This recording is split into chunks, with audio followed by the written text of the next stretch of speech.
esse é um tema fundamental para o avanço do fundo de água nos diferentes países, diferentes regiões. E vamos ter aqui um painel de 5 expertos que vão nos ajudar a navegar um pouco por esse tema e especialmente chamar a atenção para diferentes possibilidades de financiamento ou seja, de alguma maneira de financiamento associado à priorização, ou seja, se estamos efetivamente cada vez mais buscando que a política pública pueda reflejar o valor da conservação das cuencas, quais são os instrumentos e mecanismos dentro dos esquemas institucionais, legais e regulatórios que podemos avançar, que podem efetivamente reflejar esta importância em termos de financiamento, em termos de novos recursos, em termos de priorização das cuencas na política pública. Então, a dinâmica do painel vai seguir uma lógica. Primeiro, vamos atender a 2 apresentações breves, de Devanir Garcia de la Ana, de Brasil, e também de Manuel Fernando, aqui de Colômbia. E depois aí invitamos a todos os panelistas para sentar aqui conosco e começar aí uma discussão e que depois vai contar também, esperamos, com a participação de todos. Então, começamos com a apresentação de Devanir e depois seguimos. Devanir é agrônomo formado pela Universidade Federal de Lavras, com curso de especialização em riego, no Instituto de Pesquisa de Vercelli, Itália, e mestre em Gestão Econômica do Meio Ambiente pela Universidade de Brasília. Ele é coordenador de implementação do projeto Produtor de Água, da Agência Nacional de Águas, em Brasil. Foi coordenador regional da Fundação Rural Mineira, Rural Minas. É consultor do Programa das Nações Unidas para o Desenvolvimento, no PNUD e no UNESCO, na Secretaria Nacional de Riego e Secretaria de Recursos Hídricos, e superintendente adjunto de conservação de suelo e água de la ANA, em Brasil. Tem vários trabalhos publicados em las áreas de riego e drenagem, tarifas de água, planos de recursos hídricos, cobro por uso da água e pago por serviços ambientais, assim como é coautor de vários livros nesses temas. Agradeço muito, Devanir, sua participação e, por favor. Bien.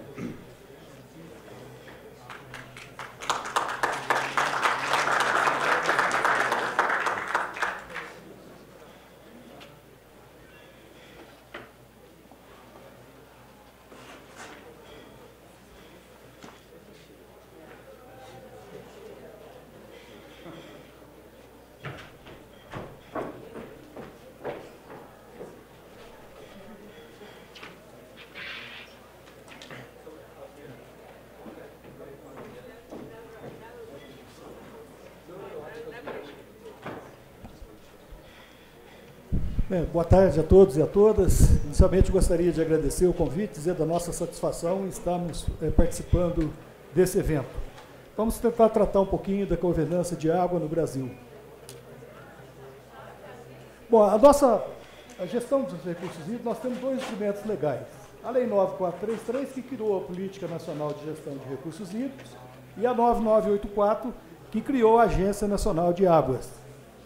A Agência Nacional de Águas é uma instituição que cuida aí da política, e ela tem como principal missão implementar e coordenar a gestão compartilhada dos recursos hídricos, promovendo o seu uso sustentável para a atual e futuras gerações. A água, para nós, é um bem de domínio público, é um recurso natural limitado com valor econômico, e em situações de escassez, a única priorização que nós temos na nossa lei é o abastecimento humano e a dessedentação de animais. E lá a gestão é feita também com base na quantidade e qualidade. A gestão sempre privilegia o uso múltiplo, ela é feita por bacias hidrográficas e a ação é descentralizada. Nós temos lá os comitês de bacia, que nós vamos falar um pouquinho do papel deles aqui por diante. E nós temos como instrumentos os planos de recursos hídricos, o enquadramento dos corpos d'água, as outorgas, a cobrança pelo uso da água e o sistema de informação. A cobrança do uso da água talvez seja o que mereça um comentário, porque os outros são comuns nas legislações. A cobrança pelo uso da água visa mostrar o valor real do bem econômico água. E a ideia que se tem por trás é o seguinte: quando eu uso uma água que é um bem público, eu crio né, eu trago um prejuízo social, porque outros agora não podem usar aquela água que eu usei. Então, o que eu ganho com ela, com a minha atividade econômica, eu devo retornar uma parte disso para o comitê de bacia, para que ele faça obras de melhoria e, com isso, esse prejuízo social seja menor.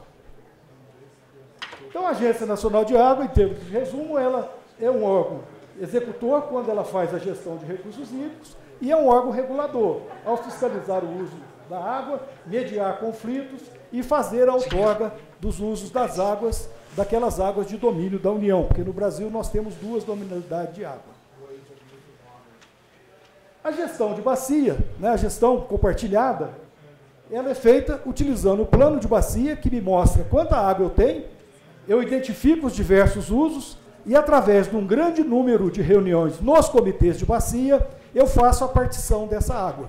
Ou seja, o comitê de bacia é o ente responsável por determinar quanta água da bacia vai para a irrigação, quanto água da bacia vai para a indústria, quanto água da bacia vai para o abastecimento humano. Então, o princípio da gestão começa no comitê de bacia, que é formado pelos usuários, é formado pelo poder público e também pelo terceiro setor, pelas organizações não governamentais. Mas não basta apenas a gente dividir a água que tem. Então, nós temos uma visão em que nós executamos uma série de ações para aumentar essas outorgas de água na bacia. E aí nós temos a gestão da oferta, basicamente a conservação do solo e água, aproveitar o máximo possível da água que cai sobre a bacia, o uso racional, evitar o desperdício, usar na quantidade certa, e o reuso de água, tanto rural como urbano. Né? São esses tripé, né? Conservação do solo, uso racional e reuso, que permite aumentar a oferta, quer dizer, com a mesma quantidade de água, eu sendo melhor, trabalhando melhor essa quantidade, eu consigo atender um número maior, de demandas. Bom, os usos múltiplos, né? A gente tem uma visão ampla deles, todos eles têm direito a uma parcela de água, e a grande vantagem é que a água tem demandas diferentes. Nós temos usos que são mais exigentes e usos menos exigentes. Isso permite, então, uma boa política de reuso de água. A questão da gestão em termos de uso racional, né, no setor industrial, nós olhamos muito a questão da utilização, principalmente a setorização do consumo, para evitar perdas, o reuso, né, e temos desenvolvido aí uma série de publicações, tanto para o setor industrial, né, como também para o setor sucroalcooleiro, onde nós tratamos dessa questão das oportunidades de uso racional e de reuso. Eu chamo a atenção a todos esses manuais que eu vou citar aqui, eles estão na nossa página e eu vou deixar o endereço da página no final dessa palestra. No setor de irrigação também nós temos uma preocupação com relação ao desperdício, né, usar na quantidade certa, e a irrigação tem uma característica interessante, usar pouco nem sempre é o melhor caminho, porque um dos índices que a gente tem que aplicar é a quantidade produzida por metro cúbico utilizado. Não adianta nada eu usar pouco e produzir muito pouco, por isso eu estou desperdiçando água também. Tá? Claro, o manejo de água do solo é fundamental, e também aqui nós temos alguns manuais que estão desenvolvidos com essa finalidade. A gestão no setor urbano, a gente olha tanto a questão das companhias de saneamento, né, tentando incentivar aí a redução da pressão, a busca de correção das perdas, tá? E também o planejamento de redes. Mas, quando a gente olha para dentro de casa, nós temos um problema sério também, né? 80% da água que nós usamos está nos banheiros aí, no chuveiro, tá? E aí você utilizar sempre equipamentos economizadores, incentivar o uso disso aí, é fundamental para a gente fazer um uso racional da água, quem sabe chegar em coisas desse tipo, né? A própria água que eu uso para lavar a mão pode ser da minha próxima descarga, né? A medição individualizada, principalmente nos condomínios verticais, isso estimula ao uso racional da água. A captação de água de chuva tem sido muito importante também nesse contexto, né? E o reuso de água, principalmente da água cinza, né? Em que nós temos N oportunidades, vocês conhecem muito bem isso, nós temos desenvolvido plantas como essa aí, onde você tem um wetland, você tem um reator, ultravioleta, e você consegue tratar toda a água do condomínio, no espaço do condomínio, e fazer essa reutilização. Aí também nós temos alguns manuais que mostram a oportunidade de uso racional e reuso desde a construção até a operação dos nossos dos prédios onde estão sendo utilizada essa água. E estamos incentivando agora a questão do reuso rural, né, para aquelas cidades com menos de 50 mil habitantes, que são cidades que não têm, não conseguem tratar adequadamente os seus efluentes, porque isso leva a um valor de tarifa que a população não suporta. Tá? Então, nós estamos buscando alternativas e o reuso rural se mostra importante. Tá? Observa que o tratamento tem duas fases, né? Nós temos lá, tratar matéria orgânica e nutrientes é muito caro, mas isso é insumo para a agricultura. Se a gente parte dessa visão, nós vamos concentrar o nosso tratamento em parasitas, bactérias, ter uma qualidade de água passível de ser utilizada, tá? E, com isso, nós vamos reaplicar essa água para produzir forragens, para aquicultura, para produção de biomassa, para bosques. Né? Um município com 20 mil habitantes, ele produz em torno de 40 litros por segundo, o que dá tranquilamente para irrigar de 60 a 120 hectares, né? E você, com isso, consegue uma série de coisas, né? Como uma maior facilidade de sustentabilidade no tratamento, uma gestão adequada de risco, diminuição de gastos sociais com tratamento de doenças entéricas, incremento da oferta de água para irrigação, né? E assim por diante. E, além dessa parte do uso racional, nós temos também a gestão da oferta de água. Tá? Nós trabalhamos, e para isso nós utilizamos o programa Produtor de Água, que é um programa voltado aí, ó, se a gente observar bem, né, o espaço rural ele tem uma importância muito grande com relação à produção de água nas bacias, só que esse espaço rural ele tem que estar devidamente ocupado. Eu tenho que ter floresta onde eu preciso, né, mas eu tenho também que trabalhar a minha área que produz grão, a minha área que produz leite, ela tem que ser produtora de água. Eu tenho que ocupar esse espaço de forma que ela também contribua para a coleta e produção de água. Né? Então, eu tenho que usar práticas vegetativas, principalmente naquelas regiões lá nas zonas ripárias, que são as áreas úmidas em torno dos corpos de água. Tenho que trabalhar a questão da proteção das minhas nascentes, não só onde a água sai, mas principalmente nas zonas de recarga, que é por onde a água entra e contribui para aumentar a oferta de água nas bacias. Né? Além da vegetação natural, eu tenho que trabalhar também a minha produção de grãos, né, a ocupação desse espaço de forma ordenada, porque ela também é fundamental para produzir água fora das áreas de floresta. Né? Da mesma forma, a questão das pastagens. E utilizar sistemas mais eficientes, né, como a integração aí da agricultura, silvicultura e pastagem. E tenho também as práticas mecânicas, que são importantes. Né? As bacias de filtração são muito importantes ao longo das estradas. A questão das estradas, normalmente nós fazemos um tratamento muito ruim nas nossas estradas, nós não fazemos sistema de drenagem, sempre nós temos uma erosão muito grande, e se nós trabalhamos adequadamente as nossas estradas, nós transformamos esses pontos de erosão em pontos de captação e infiltração de água, contribuindo assim para ter uma oferta maior de água nas bacias. A questão dos terraços também, terraços em níveis, né, utilizando sempre essa possibilidade de termos aí aumentar o tempo de oportunidade de infiltração de água no solo. Também um outro terraço, uma outra visão, esse é o projeto lá que nós temos em Brasília. Inclusive o coordenador dele, o Bento, está aí também com a gente. Bom, nós estamos acostumados a olhar o nosso ciclo hidrológico para cima, quando a água cai no solo, o que acontece? Nós temos uma infiltração. Se ela entra para o fluxo não saturado, tem uma redistribuição e essa água vai para a planta, permitindo os plantios de sequeiro. Se ela vai para o fluxo saturado, ela percola, né, eu tenho um afloramento aqui, onde são as nascentes, ou o restante vai para o lençol freático e água subterrânea. Quando eu falo de outorga, eu só posso falar de outorga da água que infiltrou. Porque a água que não infiltra, ela escoa rapidamente, tá? Chega nos rios e lagos e daí para o oceano. Essa água que passa no círculo vermelho é a água do prejuízo, é a água que causa enchente e causa erosão. Então, todo o trabalho que nós incentivamos é de transformar parte dessa água que passa pelo ciclo vermelho para o ciclo azul, porque com isso eu consigo aumentar a água outorgável da minha bacia hidrográfica.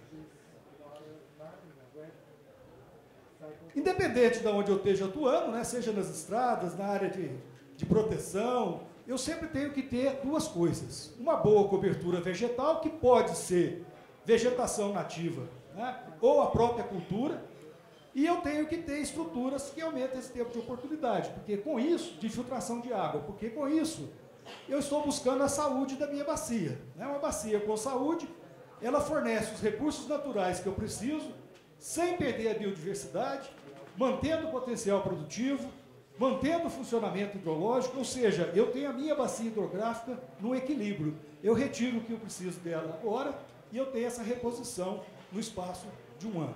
Esse é o objetivo, né, de todo o trabalho que a gente desenvolve.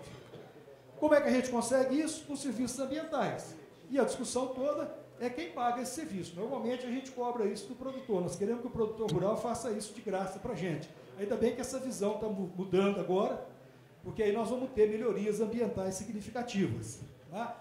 E o projeto Produtor de Água ele vem exatamente nessa linha de privilegiar o uso dos serviços ambientais. Né? É um projeto de melhoria da qualidade e da quantidade. São beneficiários os produtores rurais que usam práticas conservacionistas, né? Todo mundo que melhora a cobertura vegetal, que planta florestas ou que reduz a erosão na sua área, ele é reconhecido, nós medimos o serviço que ele produz e pagamos, remuneramos para ele esse serviço. Aí, o objetivo é melhorar a qualidade da água e a quantidade, ter uma garantia no abastecimento e sensibilizar os produtores e consumidores da importância da gestão integrada. O grande problema que nós temos hoje na gestão de água é que os usuários de água não sabem de onde a água vem. Você recebe água na sua casa todo dia, se perguntar para você de onde a água vem, você vai falar, vem do córrego que está ali embaixo ou vem daquela represa que eu tenho lá para tirar água. Ninguém para pensar que o córrego e a represa, para ter água, precisa ter produtores lá na cabeceira, cuidando adequadamente do seu espaço para que tenha água. Então essas pessoas estão lá cuidando de graça e nós não os reconhecemos. Hoje nós estamos num momento que nós precisamos parar e começar a dizer, olha, quem sabe eu vou lá enquanto eu tenho água, conversar com ele, vou ajudá-lo, às vezes com um pouco de ajuda ele pode produzir ainda mais serviços para mim e garantir ainda mais o meu abastecimento, o meu fornecimento de água. A ideia do projeto é apoiar aí os arranjos para pagamento de serviços ambientais e a execução aí de construção dos terraços, melhoria das estradas, a recuperação e proteção dos mananciais, a conservação dos bosques, o saneamento rural, são ações que são previstas no âmbito do projeto. A ideia é de compra dos benefícios, né, os pagamentos são proporcionais aos resultados que eles apresentam. E também, como nós não temos um arranjo forte para a compra de serviços ambientais, não adianta eu sinalizar que vou pagar um valor alto, porque o produtor não tem condição, sem assistência técnica, sem financiamento, de executar as ações. Então, nós optamos por executar as ações, ajudá-lo a executar as ações e pagamos para ele o que nós chamamos de custo de oportunidade de uso da terra, que seria aquilo que ele deixa de ganhar ao destinar a terra dele para uma outra atividade. E o restante nós não apoiamos, dando as mudas, ajudamos a construir as secas e assim por diante. Bom, executamos todas essas ações que estão vistas, nós já falamos. Nós temos um arranjo para isso, eles são feitos em parceria, ninguém toca esse projeto sozinho, nós temos um projeto que tem 20 parceiros, né? Cada um tem seu papel aí dentro. Nós nos organizamos esse grupo para trabalhar essas questões. E nós temos hoje no Brasil cerca de 38 projetos, né? Muitos deles em parceria com a própria TNC, que está aqui, alguns deles apoiados pelo fundo, né, Fernando? Precisamos apoiar mais e precisamos aproveitar os fundos também para apoiar as ações de reuso e as ações de conservação, de uso racional da água. Eu acho que é importante a gente mudar um pouco essa visão, porque o que a gente quer ter é água. Né? Nós temos que trabalhar nas duas pontas, ou eu aumento a oferta, ou eu uso de uma forma mais racional. Então eu acho que isso é importante a gente pensar nos fundos para isso. Estamos trabalhando uma área em torno de 400 mil hectares, temos uma população impactada aí de 35 milhões de habitantes, porque nós trabalhamos muito com mananciais de abastecimento de capital dos estados, né? E temos aí um investimento já passando a casa aí dos 35 milhões nesses projetos. Eles estão distribuídos no Brasil de forma uniforme, a região norte é mais rica, onde está a floresta amazônica, nós temos poucos projetos, mas mesmo assim temos alguns projetos nessa área. Bom, tudo que eu disse, e também sobre o programa, quem tiver interesse, né, nós temos esse site aí, que é o ANA.gov.br, ele tem, lá nós temos os manuais, e se você botar a barra Produágua, você vai ter as informações sobre o programa Produtor de Água. Bom, é o que eu gostaria de falar para vocês aí, e muito obrigado aí pela atenção.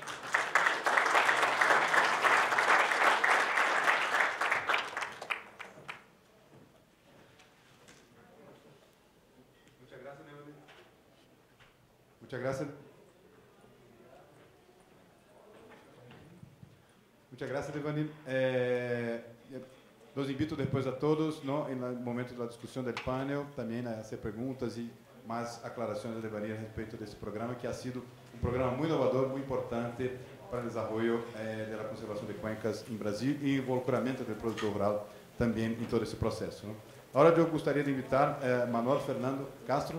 Manuel es economista de la Universidad de los Andes, politólogo de la Universidad de los Andes y máster en política pública y administración pública, ¿no?, de la Universidad de Exeter en Inglaterra, y ha hecho estudios ejecutivos, ¿no?, en evaluación de impacto avanzado del Instituto del Banco Mundial y análisis costo-beneficio y gestión del gasto público de la Universidad de Calgary. Con acumulado de más de 21 años de experiencia, se ha desempeñado como técnico en el gobierno de Colombia, como funcionario y consultor internacional de la Banca Multilateral, y ha sido director de evaluación de políticas públicas del Departamento Nacional de Planeación, asesor del director general y jefe de inversiones especiales del mismo departamento. Por favor, Manuel, para hacer breve presentación y después pasamos al panel. Muchas gracias por su presencia.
Muy buenas tardes a todos.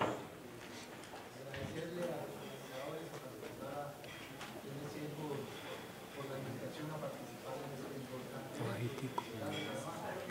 Entiendo que tienen ya 3 días de discusión en estos temas y felicitarlos por eso y por la excelente convocatoria. Entendemos que tienen participantes de distintos países del mundo, de forma que a nombre de los colombianos igualmente desearles que disfruten su estadía en Colombia. Bueno, simplemente compartir con ustedes en este espacio de discusión algunos elementos sobre la política en materia de gestión del recurso hídrico en Colombia, en particular como los retos en cuanto tiene que ver con la sostenibilidad financiera de la gestión del agua en el país. Señalar quizás a manera de introducción que en Colombia tenemos una política integral del recurso hídrico que se centra en sus 4 grandes componentes, podríamos decirlo de esta manera: la oferta por un lado, la demanda, la calidad del recurso y los riesgos asociados a la gestión del recurso. Y en todos estos aspectos pues hemos avanzado en la identificación de digamos las fortalezas, pero sobre todo los retos que tiene que resolver esta política. En materia de oferta, quizás señalar algo que es muy importante: la oferta nacional de agua en Colombia es significativamente alta, alcanza 56 litros por segundo por kilómetro cuadrado, que si se compara internacionalmente con el promedio mundial de 10 litros por segundo kilómetro cuadrado, es 4 veces más, ¿no? Es significativamente alta. Sin embargo, esta dotación, digamos, afortunada del recurso hídrico no está necesariamente igualmente distribuida en el territorio, y hay algunas zonas del país, como por ejemplo el departamento de La Guajira en el norte de Colombia, presentan, digamos, importantes desabastecimientos, especialmente en las temporadas más secas. Durante el fenómeno del Niño, por ejemplo, entre 2015 y 2016, en Colombia hubo desabastecimiento en alrededor de 202 municipios y fue necesario introducir racionamientos en más de 100 municipios del país. Entonces, desde el punto de vista de la oferta, tenemos retos muy importantes que se visualizan, digamos, en estos aspectos. Desde el punto de vista de la demanda, importante considerar que en Colombia el consumo anual es cercano a los 36 mil millones de metros cúbicos de agua, siendo el sector agropecuario el principal usuario, el principal consumidor. Esto sucede igualmente en muchos otros países. En Colombia un 55% de la demanda de agua la hace el sector agropecuario, un 21% el sector energético, y el consumo doméstico no supera el 8%.